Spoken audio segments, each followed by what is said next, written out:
Everyone, it's me, Filipinas, and today I'm going to do a presentation that revolves around my interview with Mr. Greg Orewa, who has served as a nursing home administrator. So, my presentation will cover three crucial topics. So, let's get started. So there are a number of things that I like about the nursing home that Mr. Arewa used to manage. Going through, the nursing home checklist from basic information, safety and care, preventing abuse, nursing home appearance, living spaces, food and staff.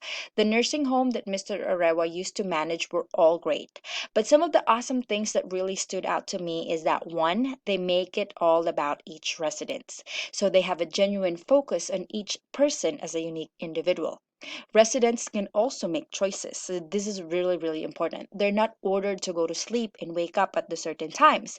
And they have a say about what they can wear, the type of food on the menu, and where they can eat. Next is that the nursing home Mr. Arewa used to manage offer plentiful and meaningful activities like social, physical, interactive, and educational activities that leave it up to the residents to make choices. Third, the facility Mr. Arewa used to manage respect cultural diversity. They ensure that they accommodate different cultural needs. In fact, he mentioned in his interview that they have a bilingual staff to support their cultural diverse residents. Finally, they make it all about the staff too as well. So they offer training and continuing education for the staff. That is really beneficial for the entire staff. So now let's move on to what I did not like about the nursing home Mr. Arewa used to manage. Mr. Urewa explicitly mentioned that staffing is one of the challenge in nursing homes. Some of the factors that led to these is low wage and staff turnover.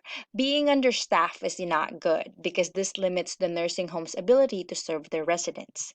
Another thing I did not like is that their staff to resident ratio. Because of being understaffed, there are times that the ratio is 1 CNA to 30 residents. You see, that can definitely hurt not only the facility but ultimately the residents.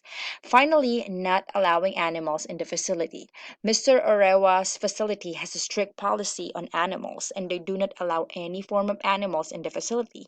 See, I believe animals can be beneficial to the residents as they can encourage meaningful interactions as well as healing. So now we come to the last topic of my presentation, my personal recommendations. See, my recommendations will revolve around the thing I did not like about the facility. One is being understaffed. Understaffed and overworked teams increases stress and dampen productivity. But what's the best way to manage this when, they have low numbers of staff? My recommendation is to prioritize. Administrators must figure out which work is the most urgent and important, roughly working out the required time to complete the task and placing the right people to deal with the task. I also recommend open communication and frequent. Some staff may be underperforming or feel overwhelmed by working with fewer colleagues. To help avoid these, great managers continuously encourage their team to speak up when they are facing difficulties or have a problem. Next, for the staff to resident ratio. This is crucial. The facility must assess their ratio and compare it to what is required by state and local laws. Hiring and staffing must be prioritized and ensure a high staff to resident ratio as this can maximize the amount of personal attention given to each resident. This can also assure family members that their elderly loved ones in the nursing homes are safe and healthy. Finally, I recommend that the facility allow animals like birds or dogs to roam around. Thomas 1996 explains that these creatures are a piece of human habitat. They have a greater potential for meaningful interaction, and he states that the corner of the Eden alternative concept is that residents should have close and continuing contact with as much of the human habitat as they chose to embrace. See, I strongly believe that embracing this concept will eliminate the plagues of nursing home, which is loneliness, helplessness, and boredom. It is through this relationship and meaningful interaction that provides the elders with a pathway to a life worth living.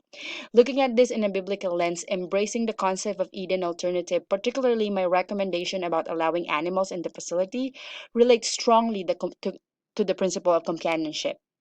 The Bible states, "Then the Lord God said, it is not good that the man should be alone. I will make him a helper fit for him." Companionship is the antidote to loneliness. It is vital connection with someone like other human being, animals, and nature that provokes a sense of closeness. It is a basic human need, and the more good relationship elders have, the happier and healthier they tend to be. So there you have it. Thank you so much for watching.